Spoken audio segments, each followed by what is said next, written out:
অন্তর্বর্তীকালীন সরকারকে আমরা যখনই এই নির্বাচনের কথা বলা হয় যে আপনি নির্বাচনের তারিখ দেন না কেন? সংস্কার তো কোনো স্ট্যাটিক বিষয় না।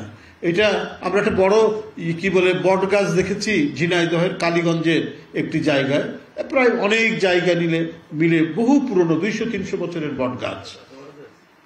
তো ওইরকম বটবৃক্ষ তো নয় সংস্কার, যে দাঁড়িয়ে আছে তো আছেই, এটা হিলবেও না, এটা নড়বেও না, এটা চড়বেও না। সংস্কার হচ্ছে এক ধারাবাহিক প্রক্রিয়া।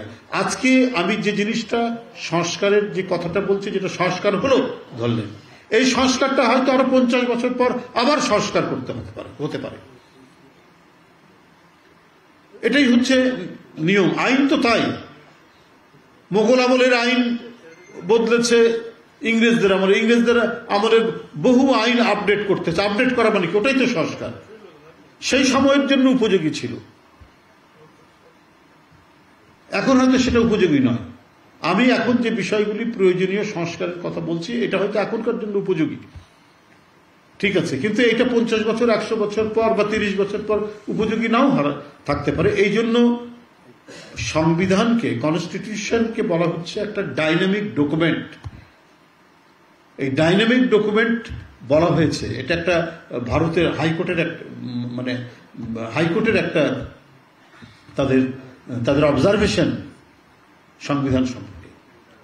তো তাহলে এখানে এটা নিয়ে এত গড়িমেশি কেন? একটা দায়িত্বশীল সরকার, নির্বাচিত সরকার থাকলেই আপনার সেখানে মানুষ কথা বলতে পারতো, এবং সেই সরকার সবসময় সংকুচিত থাকতো যে আমাকে বাবা জনগণের কাছে জবাবদিহি করতে হবে। এটা তো শেখ হাসিনার সরকার হতো না, কোন রকমে একবার এসছে আর ছাড়বো না, তোরা যাই বলিস আমি আর ক্ষমতা ছাড়ছি না।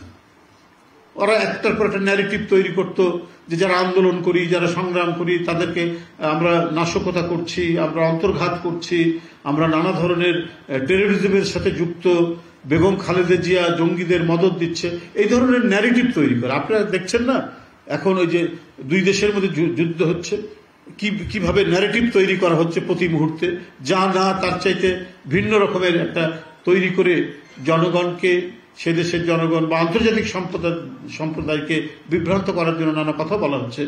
সেটা আবার সেই সমস্ত দেশেও এই বিষয়গুলো নিয়ে আপনার কথাবার্তা হচ্ছে। শেখ হাসিনার সময় এই ধরনের ন্যারেটিভ তৈরি করা হতো, কারণ তার যে জোর করে ক্ষমতায় থাকা, সে যে আজীবন ক্ষমতায় থাকতে চায়, সে যে গণতন্ত্র মানে না, বহুদলীয় গণতন্ত্রের চর্চা, কনস্টিটিউশন, এগুলো গণতান্ত্রিক প্রতিষ্ঠান, এগুলো তার কাছে কোনো কিছুই ধর্তব্যের বিষয় নয় বলেই এই পদ্ধতি অবলম্বন করেছিল, অপপ্রচার দিয়ে, নাশকতার কথা বলে, জঙ্গির কথা বলে এই কাজগুলো করেছে।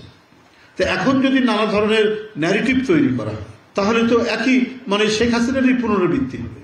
বিএনপি তো গণতন্ত্রের প্রশ্নে একবারে 2008 সাল থেকে, তাদের দোসর থেকে টানা নিরবচ্ছিন্নভাবে গণতন্ত্রের দাবি করে এসছে, মার খেয়েছে, গুম হয়েছে, বিচার বহির্ভূত হত্যার শিকার হয়েছে, রক্ত ঝরানো যে সরকারি নীতি, তার মুখোমুখি দাঁড়িয়ে 15-16 বছর সংগ্রাম করেছে।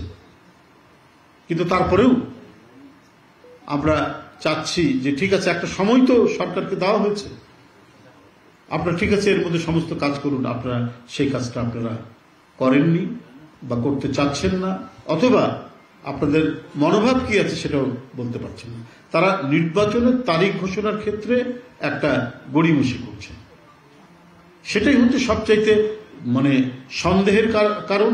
এটা নিয়েই জনগণ সন্দেহ করছে, এটা নিয়ে মানুষের মধ্যে সংশয় তৈরি হয়েছে, এবং তার পরিস্থিতি এবং পরিণতিগুলো দেখছি যে রাষ্ট্রপতি চলে যাচ্ছেন এয়ারপোর্ট থেকে, অথচ সরকারের বিভিন্ন বাহিনী তারা কেউ কিছু জানে না যে রাষ্ট্রপতির বিরুদ্ধে খুনের মামলা আছে।